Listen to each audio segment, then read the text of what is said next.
안녕하세요. 드디어 계약을 하게 되었습니다. 이번 시간에는 지식재산 1단원입니다. 1단원은 지식재산의 가치로서 발명의 이해와 특허의 이해에 대해서 학습을 하도록 하겠습니다.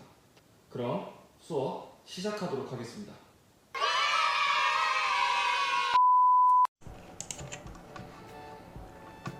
반갑습니다. 지식재산 일반 박수홍 교사입니다. 일단은 지식재산에 의해 지식재산의 가치에 대해서 학습해 보도록 하겠습니다. 먼저 지식재산의 가치 단원에서는 지식재산에 대한 개념을 이해하고 발명, 특허에 대한 교양을 길러 지식재산을 스스로 지킬 수 있는 능력을 기르도록 하는 것이 주된 목표입니다. 이번 시간에는 주로 발명과 특허에 대한 이해를 학습할 예정입니다. 자, 첫 번째 단원, 발명의 이해입니다. 자, 지식재산은 과연 무엇을 말하는 것일까요? 지식재산은 무형자산이며 현대 지식정보사회에서 중요한 가치를 가지고 있는 것을 지식재산이라고 합니다. 발명의 정의에 대해서 한번 알아보도록 하겠습니다. 발명이란 지금까지 없던 새로운 물건이나 방법을 생각하거나 만들어내는 것을 발명이라고 합니다. 또한 새로운 물건을 만드는 과정에서 특정 분야의 기술적 문제를 해결하는 것을 발명의 정의라고 하고 있습니다. 다시 한번 발명의 정의를 정리해 보도록 하겠습니다. 사전적 정의로는 지금까지 없던 새로운 물건이나 방법을 생각해내는 것이 발명의 사전적 정의입니다. 법률적 정의로는 자연 법칙을 이용한 기술적 사상의 창작으로 고도화된 것을 발명의 법률적 정의로 나타내고 있습니다. 즉, 사람들이 생활하는데 필요한 새로운 물건이나 기계를 만들어내는 활동이 발명에 해당합니다. 여러분들은 발견과 발명의 차이를 알고 있나요? 발견과 발명은 다른 용어입니다. 발견은 알려지지 않았던 사실이나 법칙을 알게 되는 것을 발견이라고 합니다. 그 예를 한 가지 들자면 콜럼버스의 신대륙 발견을 예로 들 수 있습니다. 원래 지구는 둥글었는데 그동안 알지 못하였던 사실입니다. 근데 콜럼버스가 배를 타고 항해하면서 새로운 육지를 발견하고 지구가 둥글다는 사실을 알게 된 것입니다. 즉, 기존에 몰랐던 사실, 그것을 알게 되는 것을 발견이라고 합니다. 발명은 지금까지 없었던 기술이나 물건을 새롭게 만들어내는 것을 발명이라고 합니다. 두 가지 차이점을 알 수 있겠나요? 다시, 발견은 알려지지 않았던 사실이나 법칙을 알게 되는 것입니다. 기존에 존재하였지만 우리가 알지 못했던 사실을 뒤늦게 알게 되면 발견했다고 얘기합니다. 발명은 기존에 있었던 것이 아니라 지금까지 없었던 것인데 새롭게 우리가 만들어낸 것을 발명이라고 부릅니다. 발견과 발명을 구분해 보도록 하겠습니다. 예시를 한번 들어보겠습니다. 발명에서 발견이 된 사례를 한번 들어보도록 하겠습니다. 이것은 현미경입니다. 우리는 현미경이라는 것을 발명하게 되었습니다. 현미경의 원래 역할은 아주 작은 것을 확대해서 우리 눈으로 볼 수 있게 하는 것이 주된 역할입니다. 그 현미경을 발명하여서 관찰을 하던 도중 우리 눈에 보이지 않는 세포라는 것을 발견하게 된 것이죠. 세포는 우리 눈에 보이지 않기 때문에 우리가 발견할 수가 없었습니다. 근데 현미경이 발명이 되면서 우리 눈에 보이지 않지만 현미경을 통해서 세포라는 것을 눈으로 볼 수 있게 된 것이죠. 그래서 이것은 발명에서 발견이 된 사례입니다. 발견을 통해서 발명이 된 사례입니다. 이것은 도선에 전류가 흐르면 열이 발생한다는 것을 발견하였습니다. 과학적 원리를 발견하였는데 이것을 통해 전기밥솥이라든지 전기장판 같은 것을 발명하게 되었습니다. 즉, 도선에 전류가 흐르면 열 발생한다는 것을 발견하여서 이것을 응용한 기존에 없었던 전기밥솥이라든지 전기장판을 새롭게 발명하게 된 것이죠. 이해할 수 있겠나요? 그리고 기술 혁신과 발명입니다. 혁신이란 단어를 많이 들어보셨을 겁니다. 발명과 혁신은 떼어놓을래야 떼어놓을 수 없는 사이입니다. 혁신의 정의는 기존의 관습이나 조직, 그리고 기존의 사용 방법들을 새로운 방법을 통해 변화시키는 것을 의미합니다.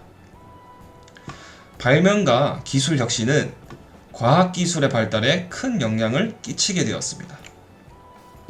또한 기술은 다른 발명과 혁신에 영향을 끼쳤으며 이것은 우리 생활을 풍요롭게 하고 있습니다.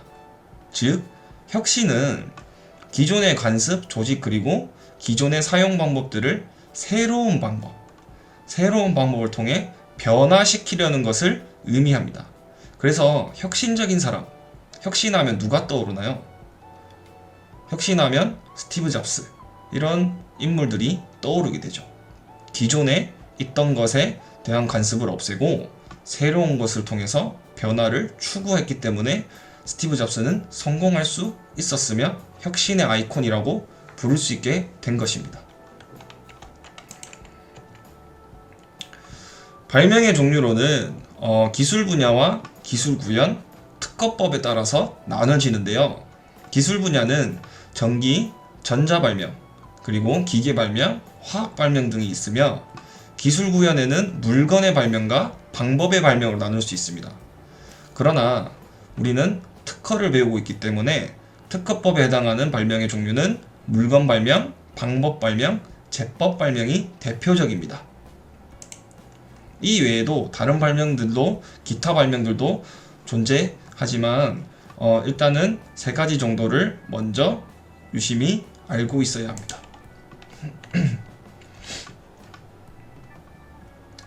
발명의 종류로 먼저 특허법에서 발명의 종류로 분류하고 있는 물건 발명에 대해서 먼저 알아보도록 하겠습니다. 교과서는 15쪽을 참고하시면 됩니다.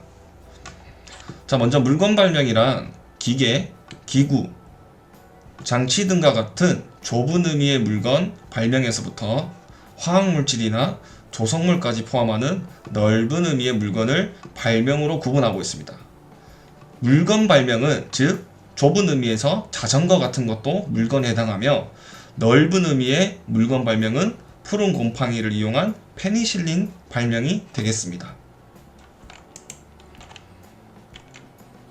두 번째로는 방법 발명입니다. 방법 발명은 발명이 일정한 방법으로 구체화되어 물건을 이용한 그 외의 방법을 방법 발명이라고 합니다. 즉, 자전거 포장과 사용 설명서, 페니실린 주사 액병에 어떻게 되어 있는 것. 자, 방법 발명은 예를 들어서 물건 발명 말고는 방법 발명에 해당하는 경우가 많은데, 자, 예를 들어 보겠습니다. 김치볶음밥. 김치볶음밥은 물건일까요? 아니죠. 김치볶음밥 만드는 방법 자체가 발명이 되는 겁니다. 이것은 방법 발명에 해당합니다. 김치볶음밥이 발명이 아니라 김치볶음밥 만드는 방법 자체가 발명이 되는 거죠.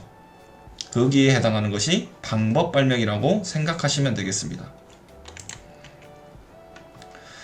다음 세 번째가 제법 발명인데요.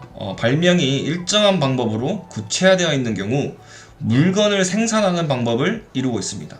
그러니까 자전거를 어떻게 생산하는지, 자동차를 어떻게 생산하는지 이런 것들에 대한 발명이 제법 발명입니다. 즉, 물건을 생산하는 방법. 이것은 제법 발명입니다. 방법 발명과 제법 발명이 헷갈릴 수도 있지만 방법 발명은 물건을 이용한 그 외의 방법입니다.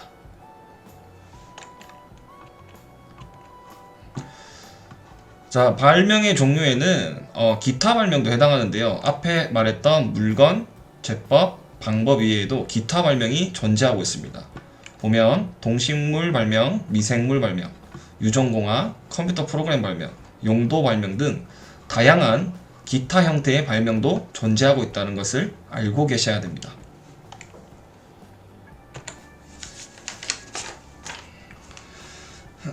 발명의 역량입니다. 발명의 역사적 역량을 알아볼 건데 교과서에 있는 내용 말고 산업혁명으로 한번 발명의 역사적 역량을 알아보도록 하겠습니다. 여러분들은 산업혁명이란 말을 아시나요?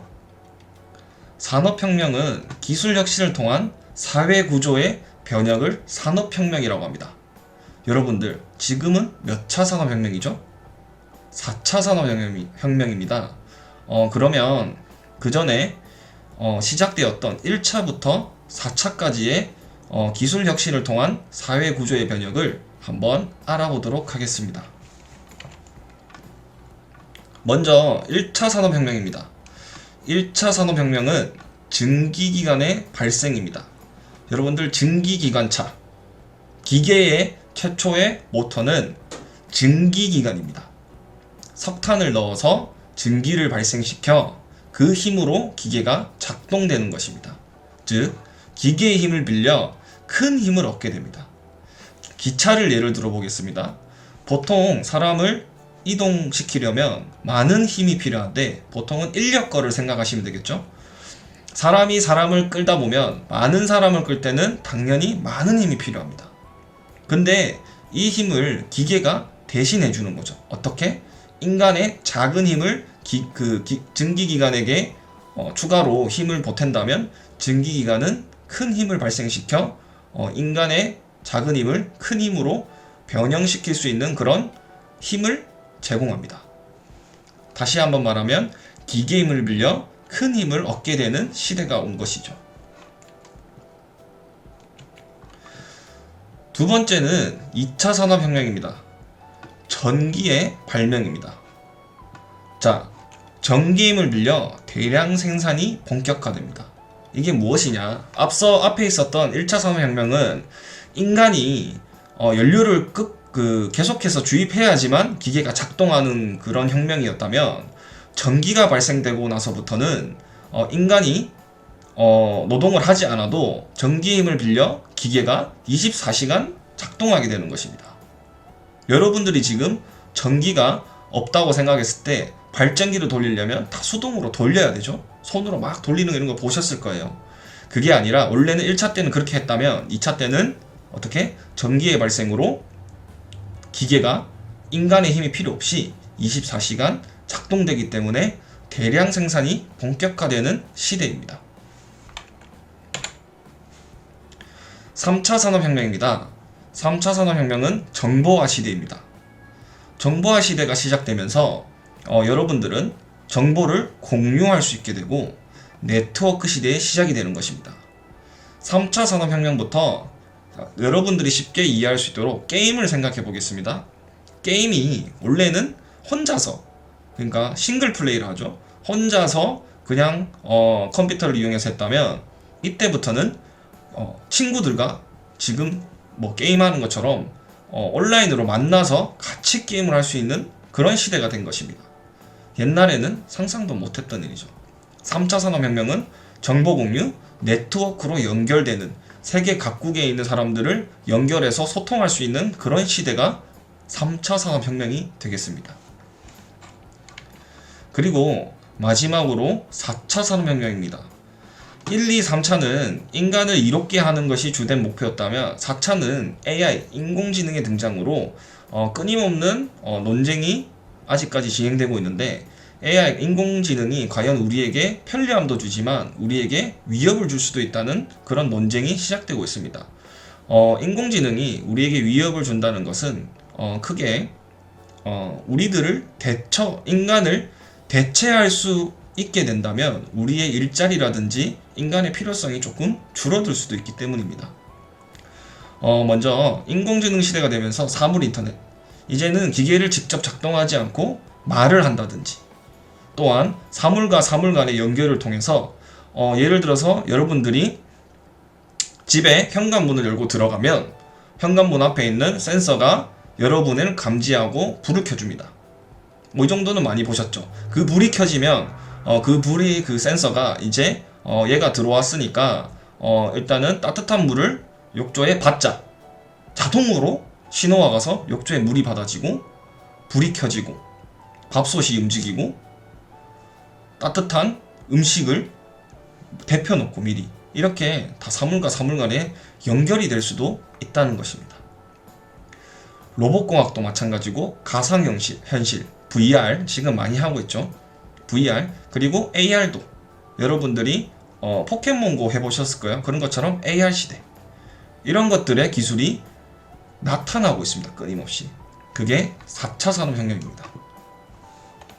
기술은 1차부터 4차까지를 정리해보면 인간의 힘을 빌려 큰 힘을 얻게 되는 기계의 발생으로부터 지금 그 스스로 로봇이 스스로 생각도 하고 정해진 그런 전문적인 그런 루트에 따라서 움직일 수도 있고 스스로 학습할 수도 있는 그런 시대까지 오게 된 것입니다.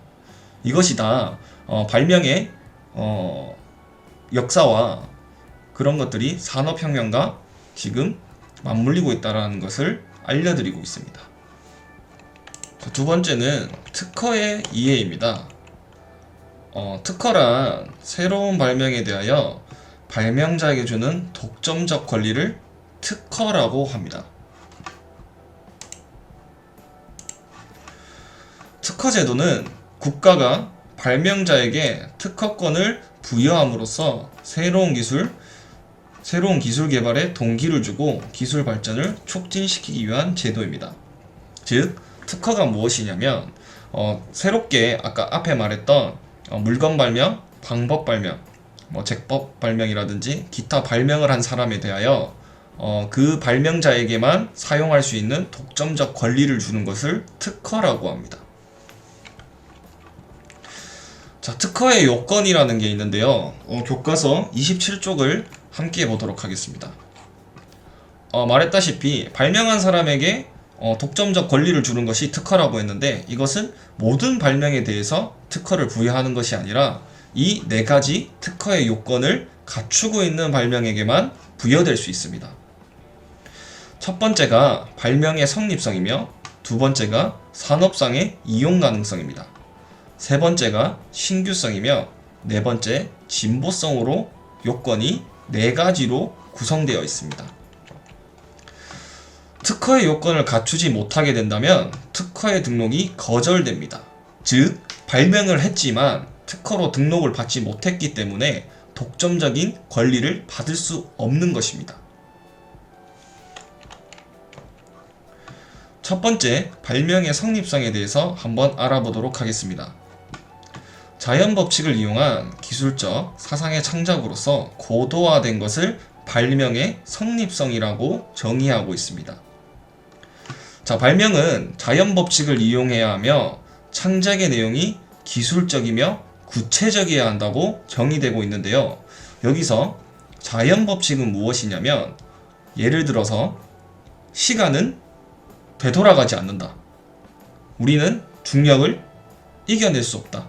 지금 중력을 받고 있죠. 그 다음에 낮을 갑자기 밤으로 변화시킬 수 없다. 밤이 갑자기 낮으로 변화할 수 없다. 이런 것들이라든지 만류 인력의 법칙, 그 다음에 연력학 등 그런 자연 법칙을 이용해야 한다는 것입니다. 그러나 이것만을 이용하면 안 되고 이것을 이용해서 기술적이며 구체적으로 응용해야지만 발명의 성립성이 해당합니다. 두 번째가 산업상의 이용 가능성인데요. 산업상의 이용 가능성에 대해서 알아보겠습니다. 산업의 범위는 유용하고 실용적인 기술 사상의 모든 영역을 산업이라고 부르고 있습니다. 그리고 이용 가능성은 동일한 결과를 반복 실시할 수 있는 가능성입니다. 이게 어떤 거냐면 물건을 하나 만들었는데 이게 똑같은 결과를 만들 수 있는 그런 물건이냐, 방법이냐, 그러니까 누가 언제 어디서 하더라도 똑같은 결과를 반복 실시할 수 있는가에 대해서 지금 묻고 있는 것입니다. 세 번째가 신규성입니다. 이 말은 조금 이해하기가 쉬우실 텐데요. 새로운 것이어야 합니다. 전 세계 어느 곳에서도 기존에 알려지지 않는 기술이라든지 출원 전 공지가 되면 신규성을 상실한다는 사실, 이게 무슨 말이냐? 신규성이란 것은 발명은 새로운 것이라고 했습니다. 기존에 없던 것을 새롭게 만드는 것. 그런데 여러분들이 발명품을 만들었는데 기존에 이미 비슷한 것이 있다, 아니면 똑같은 것이 있다. 이거는 신규성을 인정받을 수가 없습니다. 또한 주의해야 될 게 특허를 출원하기 전에 이런 것들을 새로운 것인데 이걸 미리 알려버리면 신규성을 상실할 수도 있기 때문에 반드시 특허 출원 후에 공개를 하셔야 합니다. 이 부분도 뒤에 단원이 계속될수록 학습하기 때문에 지금은 신규성이 새로운 것이라는 것만 기억해 주시면 되겠습니다. 네 번째는 진보성입니다. 진보성이란 누구나 생각할 수 있는 것, 그리고 단순한 재질 변경이라든지 기술 변경 등은 진보성이 없다라고 판단됩니다. 예를 들어서 삼색 볼펜을 예로 들어 보겠습니다. 여러분들이 삼색 볼펜의 불편한 점을 한번 생각해 봅시다. 제가 생각하는 바로 떠오르는 거는 이 다른 색으로 변경할 시에 탁탁탁 소리가 난다라는 것이죠. 여러분들도 독서실 같은 데서 아무 생각 없이 삼색 볼펜을 탁탁탁 하다가 누군가에게 질타를 받은 적이 있는지 잘 모르겠지만 그거를 소리를 방지하기 위해서 단순하게 생각해 보면 그 탁탁거리는 그 사이에다가 뭐 방음 처리를 할 수 있도록 스펀지를 넣는다. 이런 것들은 누구나 손쉽게 생각할 수 있는 것이기 때문에 진보성이 없다라고 판단이 됩니다. 이런 거와 같이 단순하게 재질이라든지 그런 조금 변경을 통해서 누구나 생각할 수 있도록 해놓은 것은 진보성이 없다라고 판단이 됩니다. 자, 특허를 받을 수 없는 발명의 예시를 알려드리도록 하겠습니다. 제가 지금 3년 동안 지식재산 일반을 가르치고 있는데 배우지 않는 상태에서 항상 먼저 발명을 해보라고 하면 보통 학생들이 정말 창의력 있게 뭐 날개 달린 신발, 타임머신, 뭐 이런 순간이동 할 수 있는 거, 이런 것들을 발명이라고 하는데 발명이 될 수는 있지만 특허를 받을 수가 없습니다. 그런 예시에 대해서 한번 설명해 드리도록 하겠습니다. 먼저 특허를 받을 수 없는 발명의 예시로서 첫 번째, 인체에 해를 끼치는 약품. 아무리 새로운 것이라 해도 인체에 해를 끼치는 약품 같은 거는 특허로 등록을 받을 수가 없습니다. 두 번째, 동물 학대 기구. 세 번째, 도박과 같은 사행성 게임. 네 번째, 인체에 유독한 성분이 있는 장난감 등. 즉 이게 무엇이냐, 이런 것들이 다 새로운 거긴 하지만 이런 조건에 의해서 나쁘게 작용될 수 있는 발명품들은 특허로 등록을 받을 수가 없습니다. 인간을 이롭게 하고 산업 발전에 기술 발전에 영향을 줄 수 있는 그런 제품들이 특허로 받을 수 있고, 이렇게 인체에 해를 끼친다든지 동물학대, 도박, 그 다음에 인체에 유독한 성분, 이런 것들은 아무리 새로운 것이라 한들 특허로 등록을 받을 수가 없습니다. 또한 여기 예시에는 없지만 아까 말했던 타임머신, 이런 것들은 자연 법칙을 거스르는 일이기 때문에 특허 등록을 받을 수가 없습니다. 왜냐하면 시간은 미래나 과거로 돌아갈 수 없는 게 자연의 법칙입니다. 근데 그것을 거른다면 어떤 거죠? 발명의 성립성이 성립되지 않기 때문에 특허로 등록받을 수가 없습니다. 여기서 다시 한번 말씀드리자면 자연 법칙을 이용이라고 할 수 없는 위험, 여기 나오고 있죠. 자, 특허를 받을 수 없는 자세한 내용에 대해서 한번 알아보도록 하겠습니다. 자, 첫 번째가 게임 규칙, 암호 작성 방법, 계산법, 최면술 등. 타임머신, 아까 말씀드렸던 타임머신 같은 자연 법칙에 위반되는 경우, 그 다음 만류 인력 법칙, 오타네요. 연력학 등 자연 법칙 그 자체를 이용한 것은 특허로 등록을 받을 수가 없습니다. 아까 발명의 성립성은 자연 법칙을 이용하되 그거가 응용되어야 된다고 했습니다. 기술적이고 구체적. 그러나 여기서는 이거를 그대로 이용하는 것은 그 자체만을 이용하는 것은 발명의 성립성이 해당하지 않습니다. 두 번째가 산업상 이용 가능성이 없는 사례인데요. 인간의 수술, 치료, 진단하는 방법, 자외선 증가 방지를 위한 지구 표면 전체를 자외선 필름으로 둘러싸는 방법. 먼저 산업상 이용 가능성은 뒤에 가능성, 이용 가능성은 누가 언제 어디서 하더라도 동일한 결과가 나와야 된다고 말씀드렸습니다. 인간을 수술하는 방법 같은 경우에는 그 해당 사람마다, 그러니까 즉 의사마다 결과가 달리 나올 수도 있습니다. 이 사람 A라는 사람이 할 수 있다고 B 사람이 그대로 할 수 있는 것은 아닙니다. A에게만 해당할 수 있기 때문에 이것은 산업상의 이용 가능성이 없다라고 판단됩니다. 그리고 자외선 증가 방지를 위해 지구 표면 전체를 자외선 필름으로 둘러싸는 방법 등은 산업상의 이용 가능성이 없다라고 판단됩니다. 자, 마지막 네 번째로는 진보성이 없는 사례입니다. 진보성이 없는 사례로는 아까 진보성은 누구나 생각할 수 있는 그런 방법이라면 진보성이 해당하지 않는다고 얘기했으며 쉽게 그대로 그 단순한 재질 변경이라든지 단순한 결합 같은 경우에는 진보성이 없다라고 판단됩니다. 그 예가 라디오와 녹음기를 결합하는 단순한 제품 결합, 그 다음에 단순한 재질 변경. 어떤 것이 있냐면 유리를 플라스틱으로 바꿨다. 그대로 유리컵을 플라스틱 컵으로 바꿨다. 이게 플라스틱 컵이 기존에 없었지만 단순한 재질 변경이기 때문에 진보성이 없다라고 판단됩니다. 무슨 말인지 이해하셨나요? 이렇게 발명의 이해와 특허의 이해를 한번 살펴보았는데요. 잘 모르겠으면 분마다 앞쪽으로 그 동영상을 되돌려서 다시 한번 시청해보고 궁금한 점이 있으면 온라인 클래스룸에 댓글로 질문사항을 올려주면 성실하게 답변하겠습니다. 마지막으로 과제 제시입니다. 구글 클래스룸에 지금 접속해서 형성평가를 실시해주면 감사하겠습니다. 그리고 30페이지 예시를 참고하면 사례를 참고해서 사례 1, 2, 3 특허의 거절 이유를 상세히 작성해서, 그러니까 즉 거절된 이유를 상세히 작성해서 과제를 제출해 주시면 감사하겠습니다.